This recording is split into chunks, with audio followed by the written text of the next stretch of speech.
Comme si Habibi waqila عطلو حاليا الوقت, tu sais pourquoi, avec votre énergie, votre vivacité, cela est. Je ne sais pas si je pourrais faire pareil.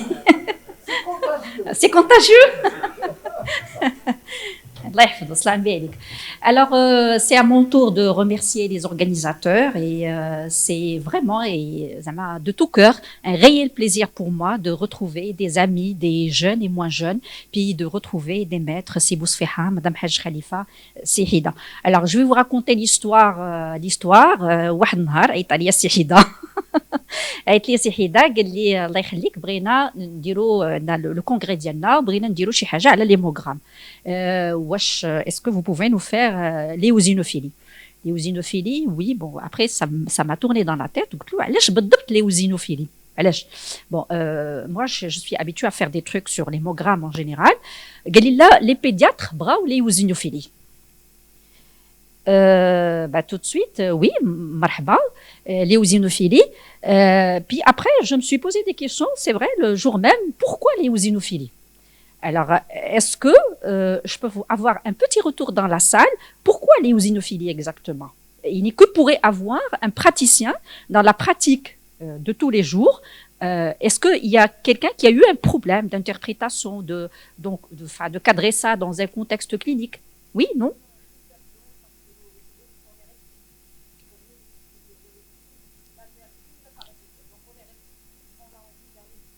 D'accord. Merci. أنا تنغوت ابني ترى.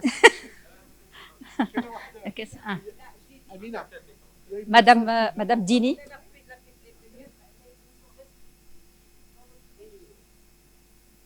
Donc, nous, en tant qu'allergologue, on voudrait bien savoir quand est-ce que l'hyperiosinophilie peut nous alerter. C'est-à-dire ne pas penser qu'à l'origine allergique et peut-être l'origine parasitaire. Donc, comment approcher une hyperiosinophilie qui dépasse les 1500? D'accord, merci. Je suis rassurée parce que je n'aime pas être seule et je vous prie de m'accompagner. Alors, j'espère répondre à vos attentes. Alors, éosinophilie, oui, j'ai cliqué Google. Google, quand j'ai un problème, et je vais faire une recherche. Déjà, ça me donne la définition. Moins que 500. Moins 500, plus que 500 éosinophiles. Ça me donne une définition. Puis après, ça me pose aussi une question que je n'ai pas posée. Pourquoi les éosinophiles augmentent? Puis après, on trouve partout des arbres qui nous montrent l'étiologie. Alors, l'arbre nous donne une autre valeur, qui est 500. Là, on nous donne 1500. Alors, à moins de 1500, à plus de 1500 éléments par millimètre cube. Puis après, c'est fait exprès pour ne pas être lisible. Il y a des bilans à demander en première intention. Peut-être qu'il ne faut pas les faire. Puis les bilans à faire en deuxième intention. D'accord? C'est-à-dire que finalement, c'est pas ce qui manque, la matière première en termes d'éosinophilie. Puis après, on va essayer d'approcher un petit peu tout ça et de tout près. Quand est-ce qu'on rencontre l'éosinophilie? Finalement, quand on fait un prélèvement pour faire un hémogramme, une numération formule sanguine. Alors, parce qu'il y a des jeunes dans la salle, moi j'ai juste envie de leur dire, et que c'est très important à retenir, quand je fais un hémogramme, c'est un prélèvement que je fais, je prends un échantillon, du sang du malade, et que je regarde ce qui se passe. Ce qu'il faut retenir, c'est que ce qui se passe, c'est ce qui se passe au moment où moi j'ai pris le prélèvement et sur un échantillon. C'est-à-dire que généralement, c'est représentatif de ce qui arrive chez le patient, mais ça peut, il faut se mettre en tête que c'est un échantillon et c'est autant T où je l'ai fait. Puis après, dans la pratique de tous les jours, il faut le dire, alors il y a ces éléments figurés du son que nous regardons dans la numération. Juste encore une fois pour dire, quand je regarde une numération, je ne regarde pas uniquement si, on pensait toujours, on a tous répondu sympathiquement à si Habibi, oui, c'est une neutropénie. Pourquoi? Parce que je suis dans un séminaire de neutropénie. Puis après, si l'éosinophilie, oui, c'est une éosinophilie. Mais dans la pratique, c'est beaucoup plus compliqué que ça. Vous faites un hémogramme, puis après, vous allez chercher. Alors, pour ne pas se faire avoir, il faut regarder toutes les lignées. Et ça va beaucoup aider à la démarche diagnostique. Il ne faut pas se fixer sur une lignée et pas sur les autres. Il faut regarder toutes les lignées. Puis après, dans la pratique de tous les jours, finalement, la pathologie érythrocytaire, c'est le globule rouge qui nous pose le plus de problèmes. D'accord? Puis après, La suite, c'est les plaquettes. La suite, c'est les neutrophiles. Les éosinophiles, en général, ça ne pose pas beaucoup de problèmes, il faut le dire, et c'est pas quelque chose, voilà, dans la pratique de tous les jours, qu'on a et qui finalement nous pose un problème diagnostique. Ça ne passe pas.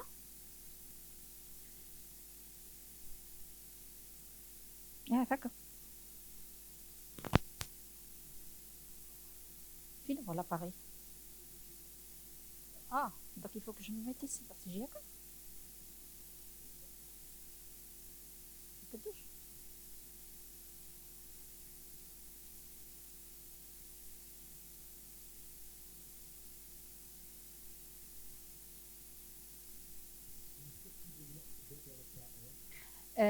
Vous pouvez m'arrêter à tout moment, ça ne me dérange pas. Moins de 7% des globules circulants dans la situation normale, il faut retenir une valeur de 500 par millimètre cube.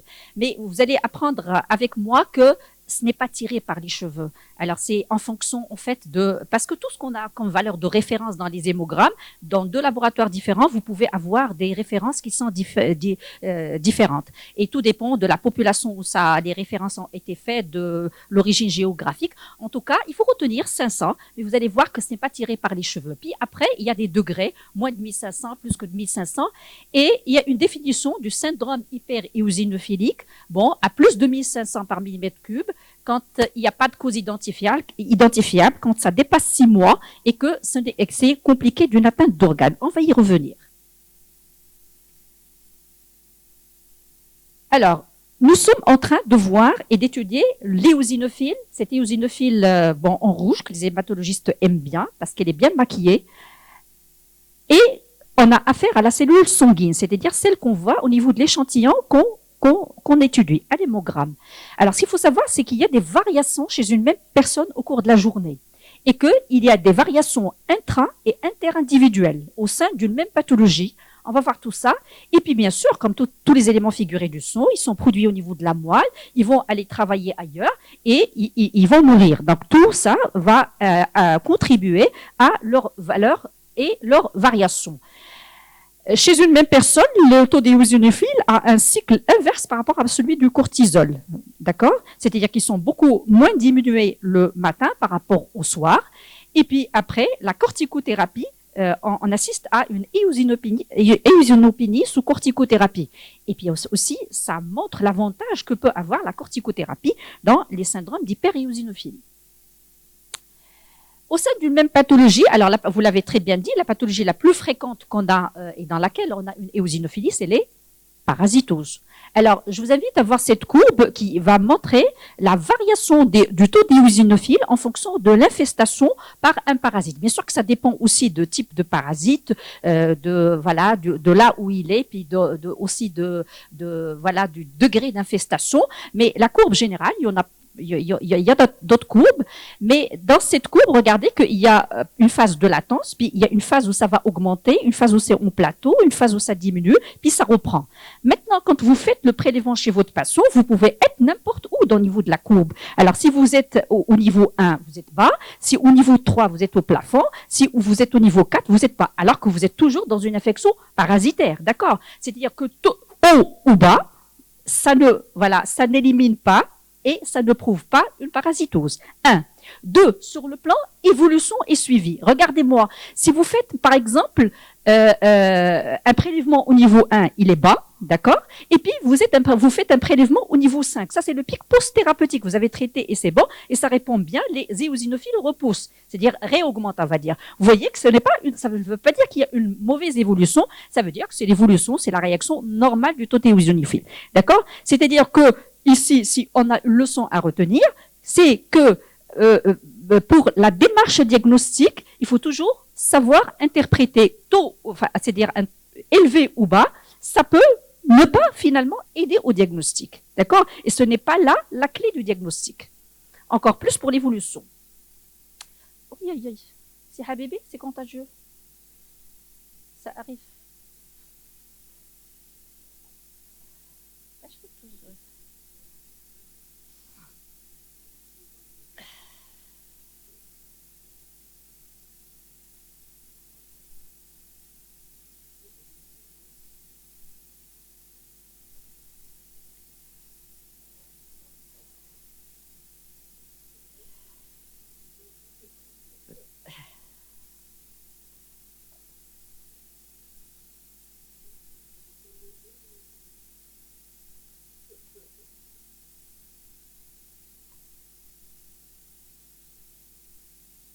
Je peux me passer de Hada et je peux passer les diapos. Donc, vous avez vu que l'interprétation dépend du contexte, dépend du ton où on a fait le prélèvement, et ça, c'est très important pour les jeunes. C'est-à-dire que, d'ailleurs, c'est pas uniquement valable pour l'hémogramme, pour tous les bilans qu'on fait, que ce soit un hémogramme, un ionogramme et tout, il faut toujours se mettre dans la tête que c'est ponctuel et que ça ne reflète que le temps T où je l'ai fait, d'accord? C'est-à-dire, nous arrive que viennent des jeunes et parlent, on a fait une numération, on a fait un ionogramme, ils oublient même la date où il a été fait. C'est-à-dire, ils peuvent raisonner sur un ionogramme d'il y a un mois, sur une numération d'il y a un mois, comme si c'était aujourd'hui, maintenant. D'accord? C'est très important de se dire que tout prélèvement, tout bilan que je fais ne reflète que le temps T où on l'a fait. Et ça, c'est très important une fois on l'a compris dans la pratique quotidienne. Voilà, c'est pour meubler un petit peu le temps, mais...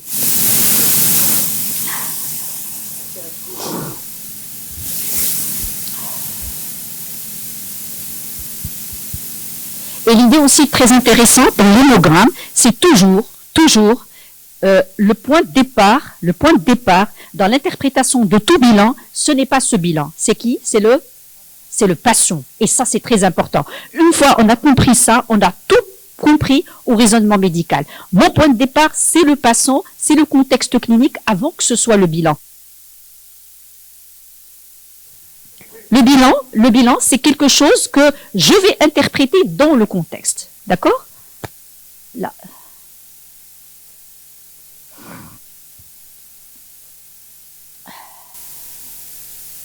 Très bien.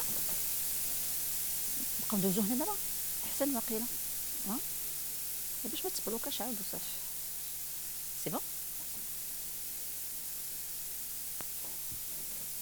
Et voilà, on parlait des variations. Donc, dans les parasitoses elles-mêmes, qui sont l'étiologie la plus fréquente dans nos pays, c'est l'étiologie la plus fréquente. Dans les pays développés, en Europe, aux États-Unis d'Amérique, l'étiologie la plus fréquente, c'est plutôt les allergies.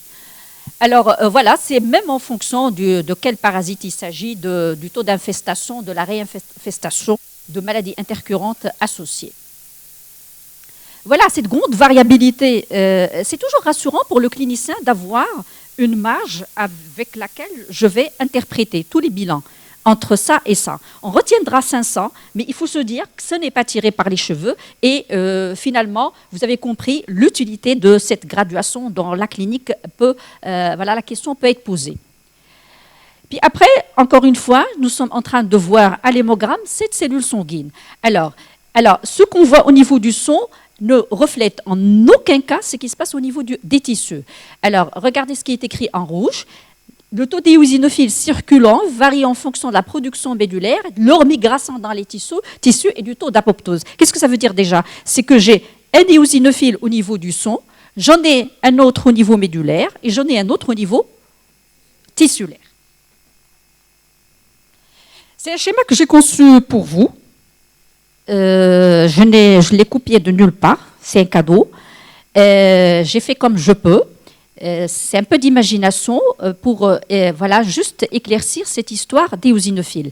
C'est une cellule finalement qui est très discrète, l'éosinophiles. Elle fait partie des individus qui sont discrets, mais une fois sollicités et quand ils travaillent beaucoup, ils deviennent turbulents, même toxiques. C'est le cas de l'éosinophile. C'est-à-dire que c'est une cellule, comme tout le monde, elle est née au niveau de la moelle. C'est son lieu de résidence. Son lieu de travail, c'est les tissus. D'accord? Son lieu de travail, c'est les tissus. Et c'est une cellule qui travaille beaucoup plus, elle passe beaucoup plus de temps au niveau des tissus qu'au niveau sanguin ou médulaire. D'accord? Et ce qu'on voit au niveau du son, c'est-à-dire ce qu'on évalue, la numération, n'est en fait qu'un gradient entre ce qui se passe au niveau de la moelle et au niveau des tissus. Quand il arrive que ces cellules éosinophiles sont sollicitées par des substances qu'on appelle les substances éosinotactiques, ça peut être des substances inflammatoires, ça peut être des parasites, en tout cas un phénomène qui va déclencher l'éosinophilie. Qu'est-ce qui arrive? Il arrive qu'il y a ces éosinophiles sanguins vont aller au niveau des tissus et puis on aura une déplétion sanguine. Une fois j'ai une déplétion des éosinophiles du sang, qu'est-ce qui va arriver? Va être déclenché la production médulaire, d'accord? Et une fois que j'ai la production médulaire, survient après l'hyperéosinophilie. Donc vous voyez que l'hyperéosinophilie, c'est vraiment une étape vraiment qui n'est pas le primum movens. Ce qui se passe d'abord, c'est l'infiltration tissulaire qui engendre l'éosinophilopoïèse, aide, on a l'hyperéosinophilie. Bien. Donc voilà, qu'est-ce que je voulais dire d'autre? Je pense que c'est bon. Hein? Oui, voilà. Et que s'il arrive que, ou je trouve, c'est ce qui arrive au niveau de l'infection parasitaire, c'est que le taux d'éosinophile n'est pas élevé, c'est une étape parmi ce gradient. Il faut juste se dire que ce que je vois au niveau du son, c'est comme des individus un petit peu qui sont entre le siège, là où il habite ou là où il travaille. Très bien, c'est pour dire la même chose. Voilà, c'est pour dire la même chose. Voilà. Et une fois nous avons l'hyperéosinophilie, d'accord, j'ai l'infiltration au niveau des tissus, l'éosinopénie, ça stimule la moelle, l'hyperéosinophilie, et puis cette hyperéosinophilie, secondairement, va faire comme un rétrocontrôle négatif et la production médulaire va diminuer secondairement. C'est pour montrer un petit peu ce que est cette cellule éosinophile. C'est une cellule qui est riche en granules et qu'elle va larguer et sous l'action de plusieurs stimuli, dont des micro-organismes, des allergènes, des molécules de l'inflammation, des complexes humains, des cytokines ou des produits issus de tumeurs. Il faut retenir une molécule qui est l'interleukine 5 comme étant une molécule qui est sécrétée par les lymphocytes, qui est peut-être sécrétée par les cellules tumorales, comme étant une molécule qui stimule la production d'éosinophiles, et on va voir ça après. Donc, parmi toutes les molécules que sécrète l'éosinophile, ce n'est pas uniquement l'infection parasitaire, il y a ça aussi des molécules qui vont agir au niveau bactérien, viral ou au niveau aspergillaire.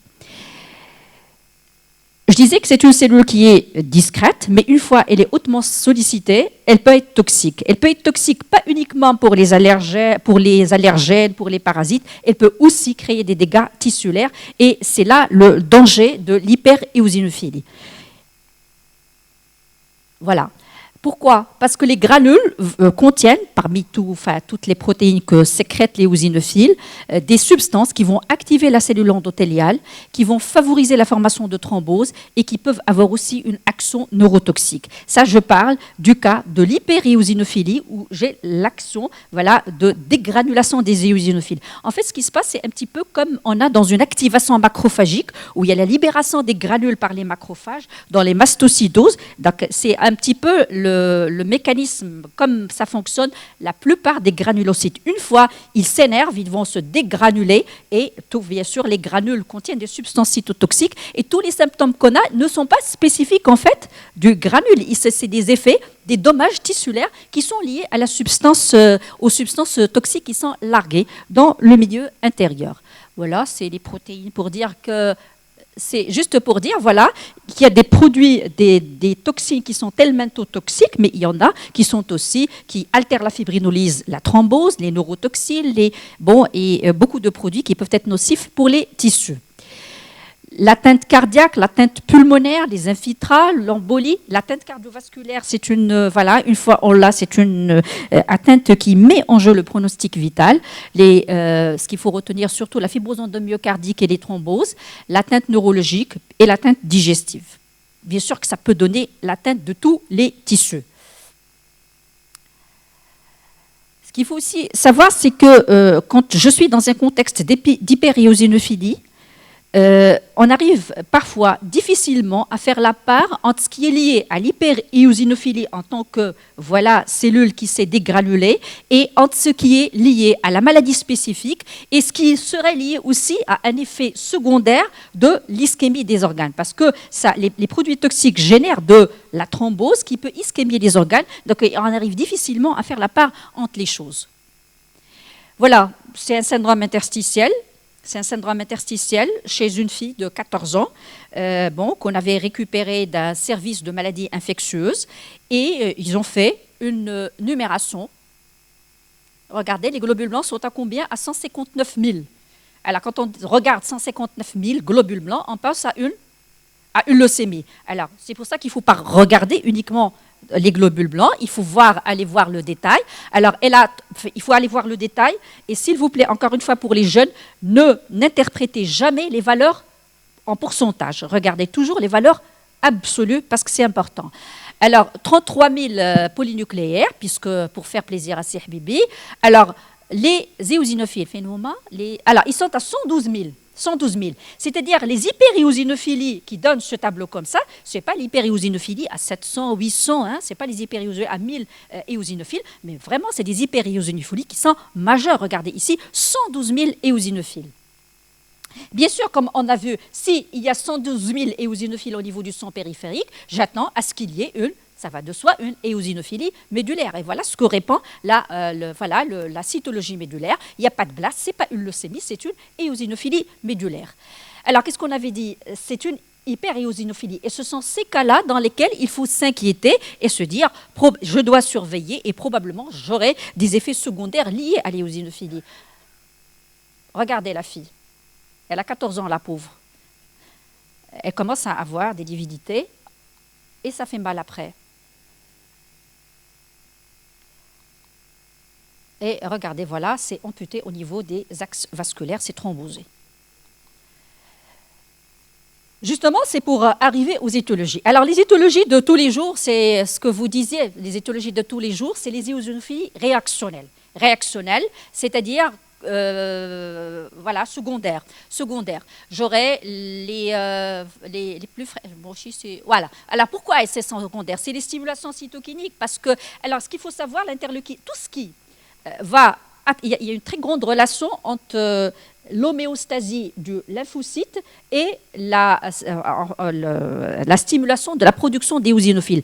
Tout ce qui va altérer l'homéostasie du lymphocyte va susciter la sécrétion et la libération de cytokines, dont l'interleukine 5, qui, elle, stimule l'éosinophilie. C'est-à-dire que ça peut être un symptôme d'un dérèglement au niveau de l'homéostasie du lymphocyte.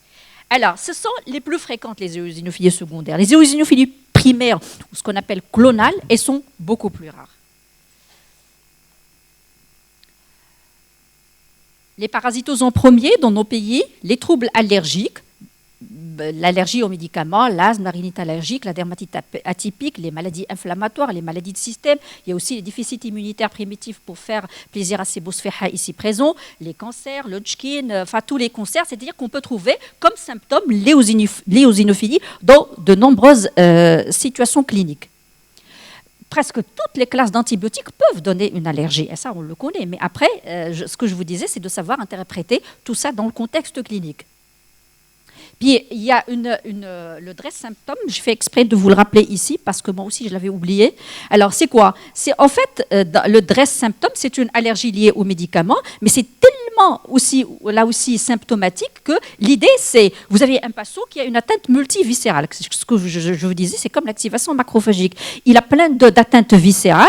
L'idée ici c'est de savoir si on a une éosinophilie, de faire le lien de causalité entre ces symptômes et le probable DRESS symptôme. Et finalement, c'est lié à l'hyperéosinophilie. Voilà, donc voilà, ça montre toutes les étiologies, elles peuvent être nombreuses. Il y a les réactionnelles, et puis d'un autre côté, il y a un autre je sais, comment est-ce qu'on peut pointer? Bon. Ah, malish.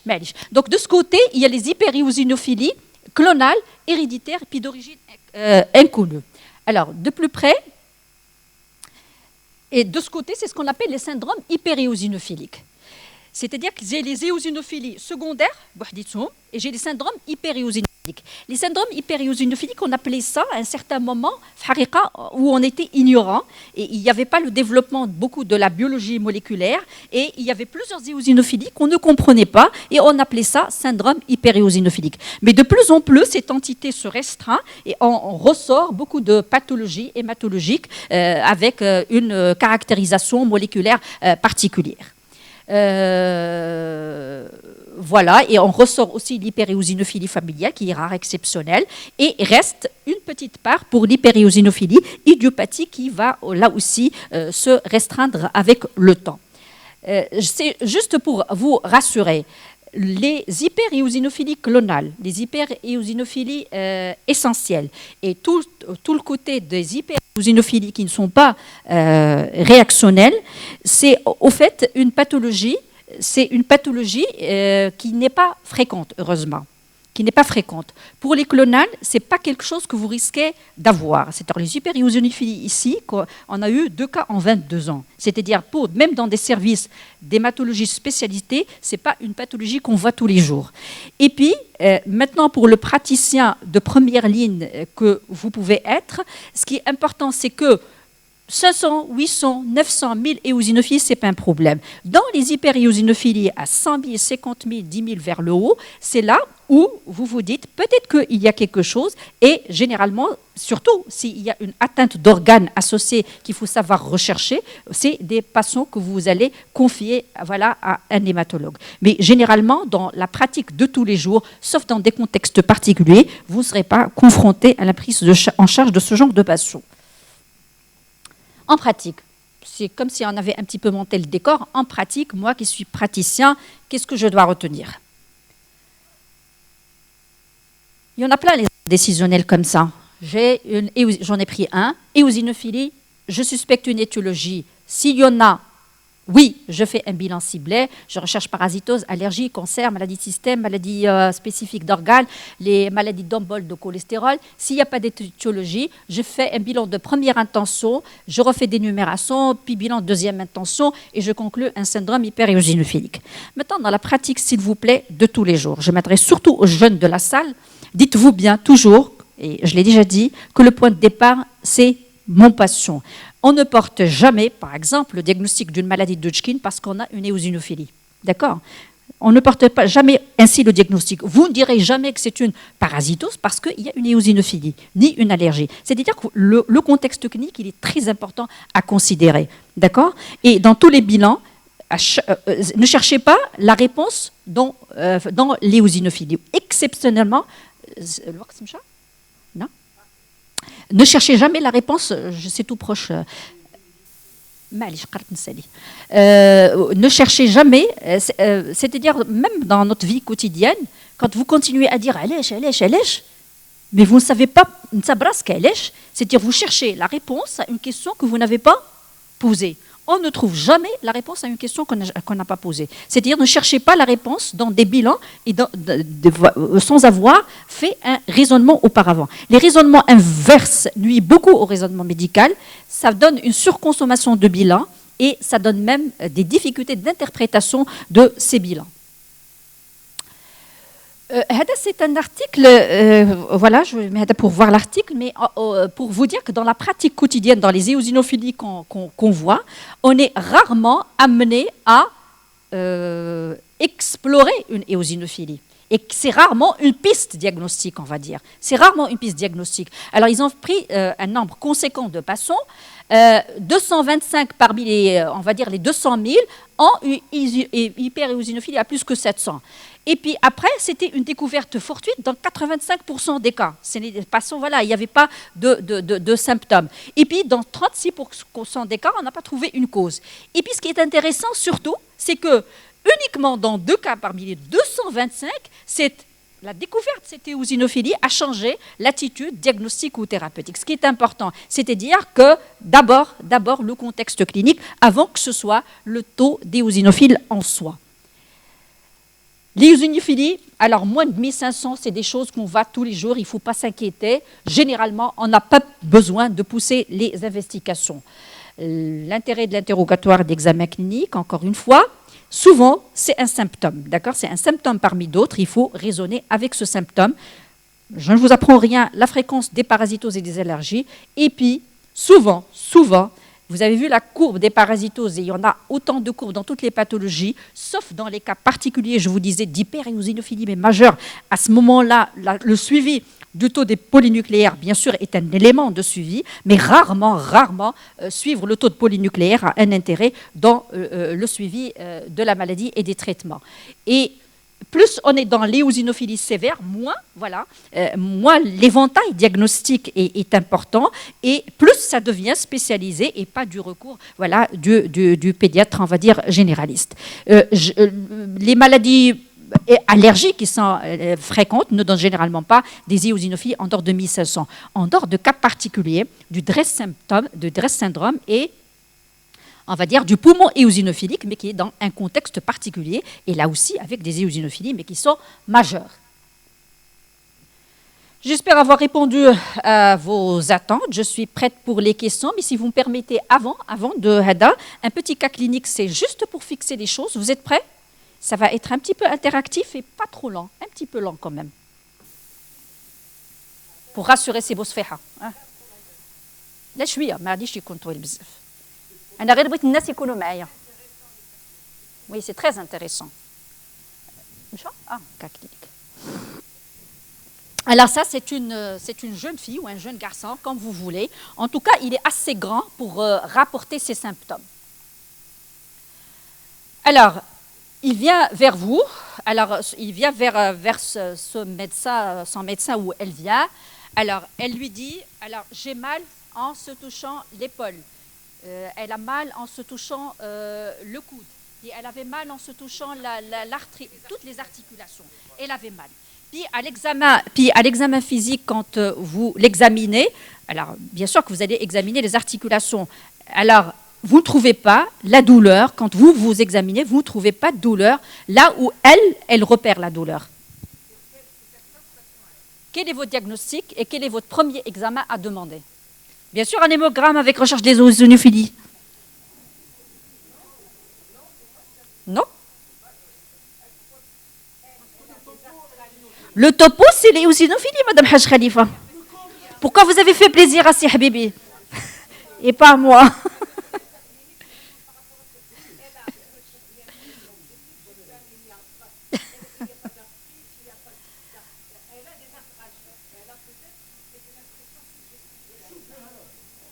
D'accord. Elle a mal, la petite, elle a mal, mais vous, en l'examinant, vous ne trouvez rien. Et elle n'a pas mal en appuyant tout main. Madame, est-ce que ces douleurs la réveillent le soir? Peut-être. Peut-être. Bilan inflammatoire, oui.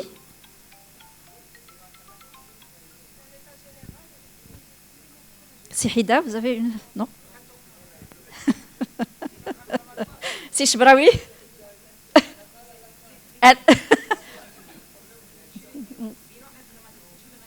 Sihida a répondu.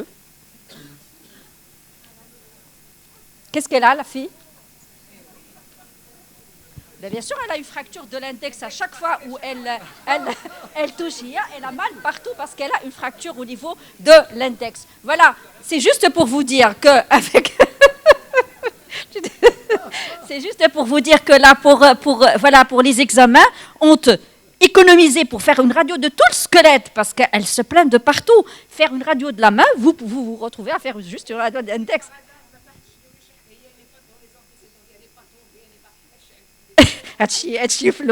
Voilà, c'est juste pour voilà.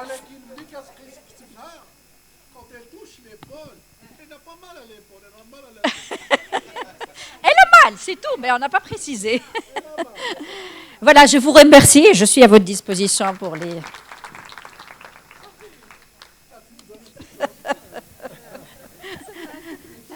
C'est juste, voilà, vous aurez tout compris, c'est juste pour dire que voilà, le raisonnement médical, c'est important et les examens complémentaires, c'est vraiment les demander à bon escient. D'accord.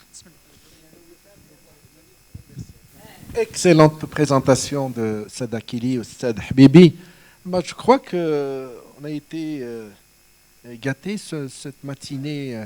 C'était très très beau, très joli surtout. Alors, est-ce qu'il y a des questions dans la salle? Les gens qui ont déjà posé une question ne pourront pas parce qu'il faut laisser. Oui, madame?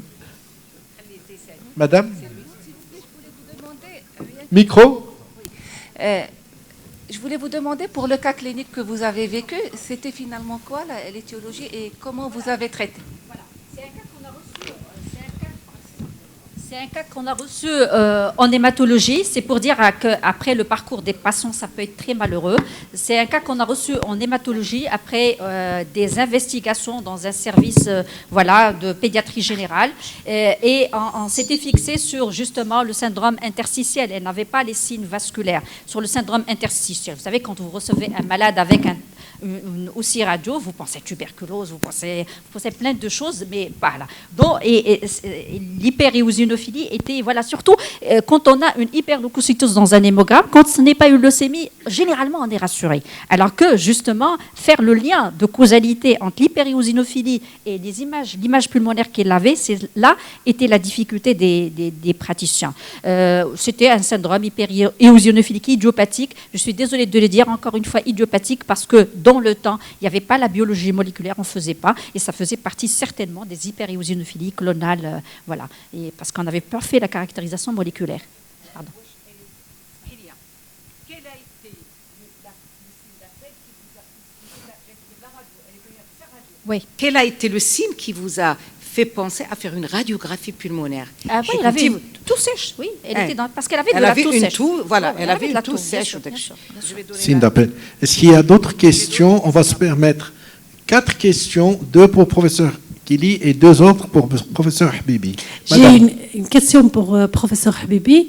Dans votre Ah, topo, c'est- est-ce qu'on peut comprendre que devant toute neutropénie, on doit faire un hémogramme? Un médulogramme plutôt. Oui. Donc, le plus souvent, il est justifié. D'abord, il faut, comme j'ai dit tout à l'heure, il faut évaluer cette neutropénie. Ça peut qu'elle soit transitoire. On peut répéter les hémogrammes d'abord. Hein? Répéter les hémogrammes d'abord, alors, ou bien, s'il y a une symptomatologie, bien sûr, une seule fois avec une symptomatologie manifeste, il faut faire le myelogramme. Sinon, donc ça peut qu'elle soit transitoire lors d'une infection virale. À ce moment-là, on peut répéter d'abord les hémogrammes et puis par la suite, mais une fois qu'il s'avère, l'hémogramme est toujours justifié. Donc quand c'est un peu... myelogramme est toujours justifié lorsque on a une symptomatologie évidente d'infection. Si c'était persistant, le plus souvent, il est justifié, d'après les articles, d'après les papiers. Si vous permettez juste un petit supplément à ce que disait aussi Habibi, il ne faut pas oublier que c'est vrai qu'il faut être prudent avec le neutropénie et voilà, encore une fois, revenir toujours à la clinique et au contexte et qu'est-ce qui a motivé déjà à faire cette numération. C'est très important. Maintenant, si c'est une numération faite parce qu'il était, je ne sais pas, dans un bilan préopératoire et ça s'est arrivé, il nous est arrivé dans une donneuse, une patiente, de la mère, on a découvert une neutropénie alors qu'elle était donneuse pour sa fille. D'accord? Et elle avait 40 ans, elle se plaignait de rien, et elle avait 800 polynucléaires. Est-ce que vous lui faites un myelogramme? La question est là. Il ne faut pas oublier que dans le contexte des pays méditerranéens, il y a ce qu'on appelle la neutropénie méditerranéenne. D'accord? C'est une neutropénie à 800, 1000, voilà, et elle est fluctuante.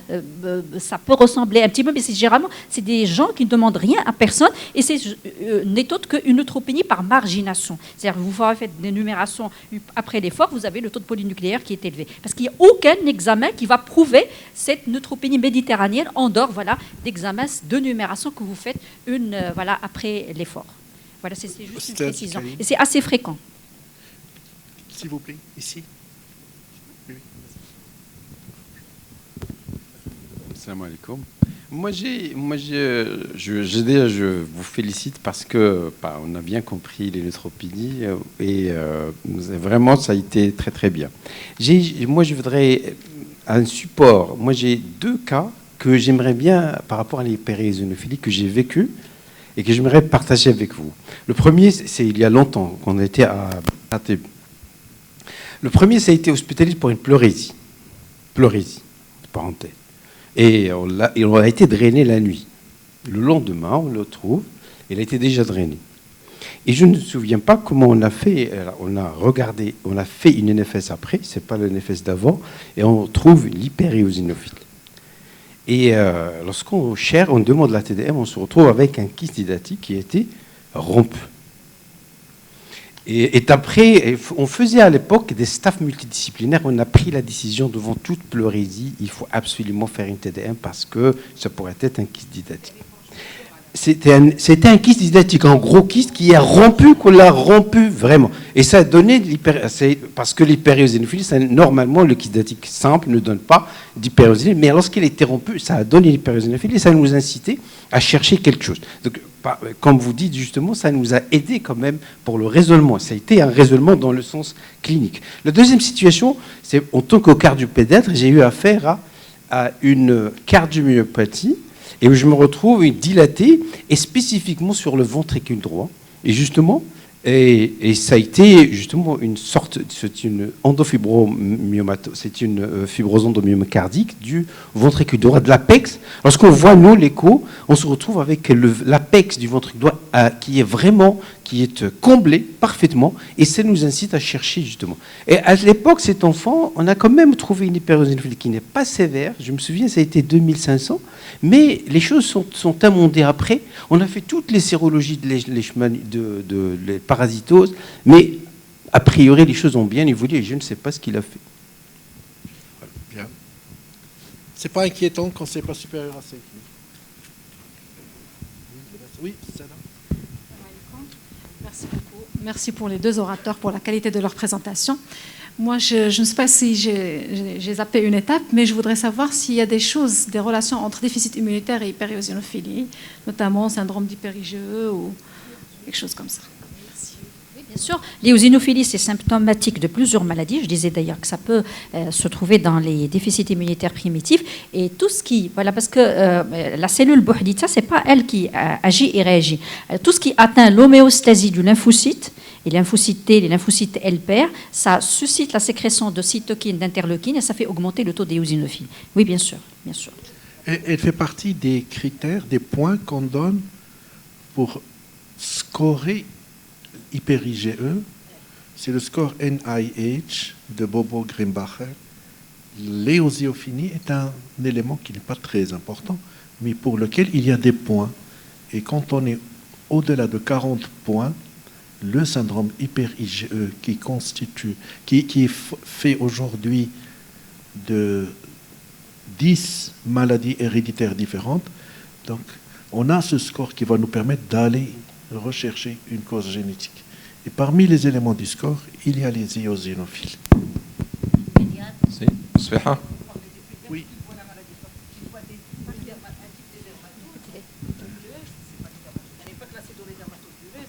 Mais elle est plutôt comme des piqûres de moustiques.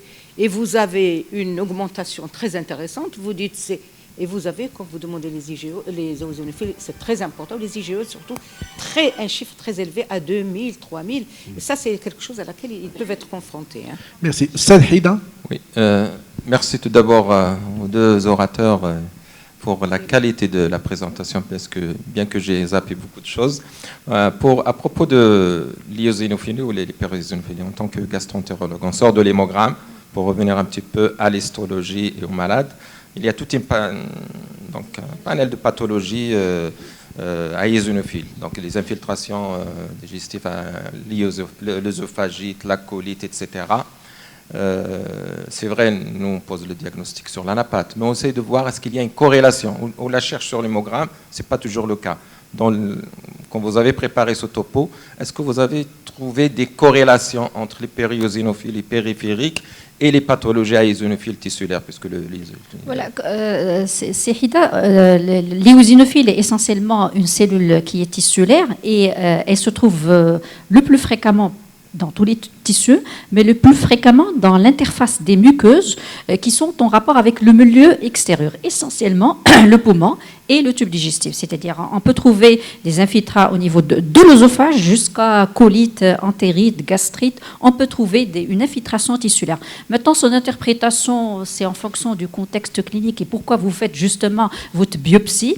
Mais en corrélation avec le taux d'éosinophilie, vous avez compris qu'une fois c'est infiltré au niveau des tissus, vous tenez compte de l'infiltration tissulaire, mais ce n'est pas corrélé à l'hyperéosinophilie, sauf si vous trouvez une hyperéosinophilie. À ce moment-là, vous rassemblez les symptômes que vous avez. Mais généralement, l'infiltration en polynucléaire éosinophile, c'est assez fréquent dans les biopsies de tubes digestifs. Mais à des taux bien connus. Je ne peux pas vous mentir, voilà, pour dire le taux d'infiltration, mais après c'est assez fréquent. Voilà, juste pour rappeler, parce que le diagnostic pour les œsophagites eosinophiles quand ça dépasse 16 eosinophiles par champ. Donc Je à peux pas vous partir de mentir là, sur le taux, mais voilà. après, c'est... Voilà, Eh merci. bien, formidable. Merci. Je crois qu'on a terminé, Monsieur le Président, n'est-ce Oui. pas? Mais moralité de ce topo formidable, c'est que quand vous avez une neutropénie ou une éosinophilie, faites... oui, oui. Juste une... D'accord, je vais conclure après. Salam alaikum. Juste Sad- un petit complément. Sada Aïtsa. On a même en neurologie les cystites à eosinophiles. C'est une pathologie très rare et vraiment de traitement très très bizarre. Juste pour compléter le subjectif, c'est même au niveau Ça peut du... concerner tous les tissus. Oui.